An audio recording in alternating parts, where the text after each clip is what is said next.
मध्य प्रदेश के किसानों के लिए खुशखबरी है। अब फसल की सुरक्षा के लिए आधा खर्च सरकार वहन करेगी। इससे किसानों के ऊपर आर्थिक बोझ कम होगा और वो बिना चिंता किए खेती कर पाएंगे। अगर किसान फसल की सुरक्षा के लिए खेत पर जाली लगाते हैं तो उन्हें 50% की सब्सिडी मिलेगी, यानी किसानों को अपनी जेब से आधी रकम ही देनी होगी, बाकी का खर्च सरकार सब्सिडी के रूप में वहन करेगी।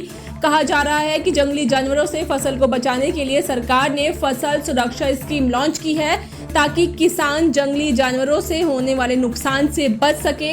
इसके लिए खेतों पर जाली लगाने का काम किया जाएगा। उद्यानिकी एवं खाद्य प्रसंस्करण विभाग के अधिकारियों का कहना है कि जाली लगाने का खर्च 300 रुपए प्रति रनिंग मीटर आता है। इस तरह 1000 रनिंग मीटर का खर्चा करीब 3 लाख रुपए होता है, यानी 3 लाख रुपए के ऊपर सरकार की ओर से किसानों को 50% सब्सिडी मिलेगी। इस तरह जाली लगाने के लिए 1.5 लाख रुपए राज्य सरकार की ओर से किसानों को दिए जाएंगे, बाकी 1.5 लाख रुपए किसानों को अपनी जेब से खर्च करने होंगे। मध्य प्रदेश के किसानों के लिए खुशखबरी है। अब फसल की सुरक्षा के लिए आधा खर्च सरकार वहन करेगी। इससे किसानों के ऊपर आर्थिक बोझ कम होगा और वो बिना चिंता किए खेती कर पाएंगे। अगर किसान फसल की सुरक्षा के लिए खेत पर जाली लगाते हैं तो उन्हें 50% की सब्सिडी मिलेगी, यानी किसानों को अपनी जेब से आधी रकम ही देनी होगी, बाकी का खर्च सरकार सब्सिडी के रूप में वहन करेगी।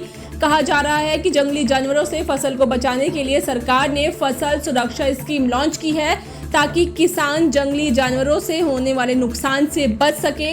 इसके लिए खेतों पर जाली लगाने का काम किया जाएगा। उद्यानिकी एवं खाद्य प्रसंस्करण विभाग के अधिकारियों का कहना है कि जाली लगाने का खर्च 300 रुपए प्रति रनिंग मीटर आता है। इस तरह 1000 रनिंग मीटर का खर्चा करीब 3 लाख रुपए होता है, यानी 3 लाख रुपए के ऊपर सरकार की ओर से किसानों को 50% सब्सिडी मिलेगी। इस तरह जाली लगाने के लिए 1.5 लाख रुपए राज्य सरकार की ओर से किसानों को दिए जाएंगे, बाकी 1.5 लाख रुपए किसानों को अपनी जेब से खर्च करने होंगे।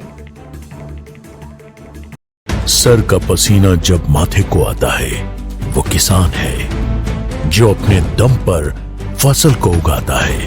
आन है, बान है, शान है, किसान है। किसान इंडिया, चलेगा हल, बढ़ेगा बल।